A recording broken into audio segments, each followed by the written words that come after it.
Hey, it's Frank here with 4D Honeybee, and I'm just getting ready to take the old hives out along with this new hive to set up 3 beehives for the season. I'm taking 3 nukes tomorrow and loading them up into 2 hives that I used last year that both died, and I'll have more info on how and why they died and how you can prevent that from happening to you. And I'm going to start one brand new one, so we'll see how she goes. Okay, so here we have all the gear laid out in the field, and basically what I'm going to do is I've purchased 1 new hive, which is right there, shiny and spanking new, and I'm using 2 hives that died on me last year. Now, one died because it just wasn't meant to be. I think the queen either swarmed or they replaced her with a queen that just couldn't lay, and as a result it ended up dying off by the late summer. But then I had a very strong hive which I went ahead and killed, and I'll explain how near the end of the video so that hopefully you don't do it, and I certainly won't be doing it. What I'm going to do now is just start off with 1 large brood box on the bottom, and I'm going to take my old brood boxes, which you see here, and clean them up a little bit.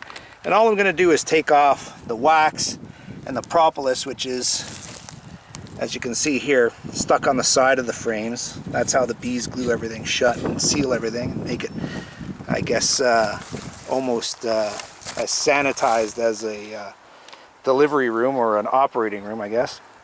And I'm just going to clean that up with the Hive tool and put it all back together. And what I'm going to do as well is I'm buying 3 nukes. I'm picking them up tomorrow and installing them in these brood boxes. So the good thing about having the 1 hive die on me was that it died with over 50 pounds of honey still in there. So as you can see, the bees that are going to arrive are going to already have a really good food source. I'm going to put the 4 frames that the bees come in and in each hive, and I'm going to add 3 honey frames, and I'm going to also add 3 frames of drawn out comb like this. So these all came from the hives that failed last year. So these bees should have a really good head start. I don't think I'm going to have to supplement their feeding at all this spring. I'm going to ask for some advice on that from a beekeeper mentor of mine. But now I'm just going to clean these up, put them all back together, and then I'll show you what not to do in order not to kill your hives in the fall. Okay, so all I'm going to do is clean off the tops of the frames of the wax and propolis, and also clean up the sides here because that gets gummed up as well. And then on the actual box itself, you need to clean the sides because you see they get right gummed up with propolis, and that needs to come off. It just makes it a lot cleaner and a lot easier for you to lift the frames out and put the frames back in without having to deal with that all the time. So you're just going to literally scrape it away with the Hive tool. This Hive tool needs a good cleaning. I'll clean it after this, and just end up with some nice clean frames and clean boxes so that the bees are able to start off in a nice clean setting.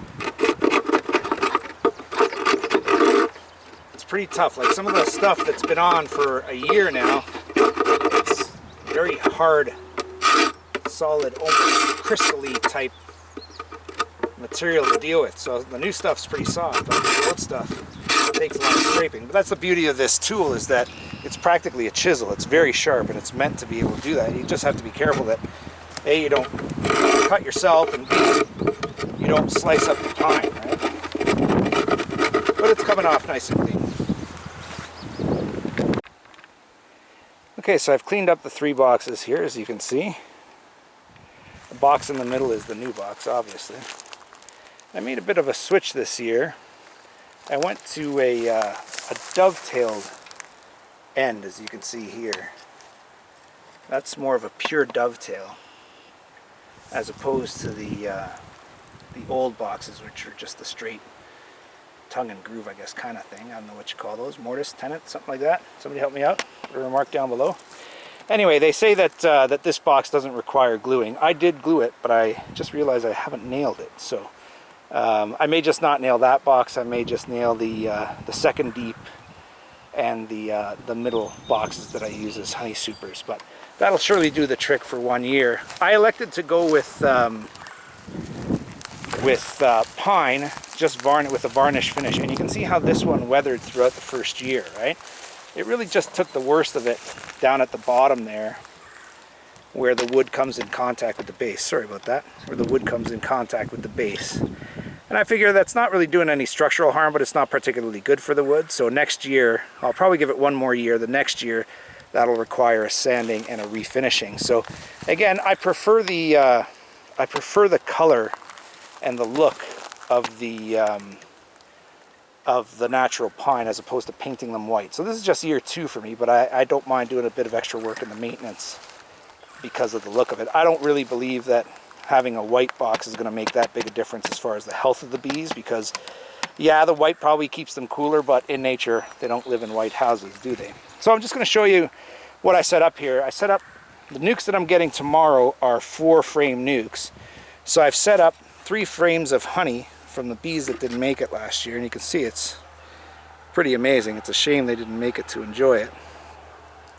And then 3 frames of just drawn out comb, so that they're really ready to start producing as soon as they get here. So that should be a big advantage. What I don't know is if I have to feed them on top of that, feed them a sugar and water mix. I'm not going to give them pollen patties, because here in southern Ontario, you can see the dandelion bloom is already in effect, and trees are already in bloom, fruit trees are in bloom, so they're not going to have any shortage of food to start with, right? So I don't think they need pollen for sure. They'll get tons of it as soon as they start out here. I picked this area, it's in a little valley. There's a river just 50 yards that away, so they have a good water source. They're in this valley, so you do get some protection from the wind, although it's kind of a windy day. I hope you're not getting too much wind noise. You can see it's about a good 10, 12 foot elevation. And once this grass gets growing in the summer, it'll be hip high, so it'll provide a good windbreak for these bees. They really thrived in this location. So I'm going to show you now how I killed one of my hives last year, and then we'll button this up and head for home. Okay, so here's the feeder that I used last year. It's a top feeder, it's plastic, and it has this inner protection for the bees, which is fine. You just put it right over the hole, you center the holes, you fill it up. The mistake that I made in the fall, it worked fine in the spring, but in the fall I overfilled this. And I didn't realize that as I was pouring up, I was looking at the level on the side here, but I really should have looked at the level in here, because I overflowed this and a ton of sugar water poured in the hive. I realized it and I stopped and I thought, you know what, that's okay, the bees will handle that sugar water and process it. The problem was that the next day it got very warm, so I didn't remove any of the water in this container. The water in this container expanded and overflowed more water into the hive, and then there was a cold snap shortly thereafter. So too much moisture, too much cold, and that's how I killed a very strong hive in the fall. So I am switching out my my top feeders this year. I'm going with this feeder over here, which allows for better ventilation. The problem with the thing that I didn't like all along about this feeder is it blocks the ventilation, especially in the fall. You know, they don't get the ventilation out of the hive there. So I'm going with this one now, this year. And you can see it's a wooden version, which is probably more susceptible to leaking, but you can see how it's sealed around the sides there. But this provides perfect ventilation, right? You just pour the sugar water in there, throw this lid on, you still get 100% ventilation out of that hole, and you certainly get all the sugar water you need in there as far as quantity goes. So that's what the mistake I made. Hopefully you won't make that mistake, and I know I won't make it this year, and we'll have a good set of hives. So I'm just going to button it up, do a quick wrap up, and we're done. There you have So there you have 3 hives ready for their nukes. So I'm going to install them tomorrow, and I'm just hoping that no critters will get at them overnight, and hoping that tomorrow the ants and or other bees and wasps won't rob the honey that's in there. So I'm hoping that over one night it'll be all right. I can't do it till tomorrow afternoon, so hopefully that'll be okay, and I'll show you the install next. Thanks for joining Frank at 4D Honeybee.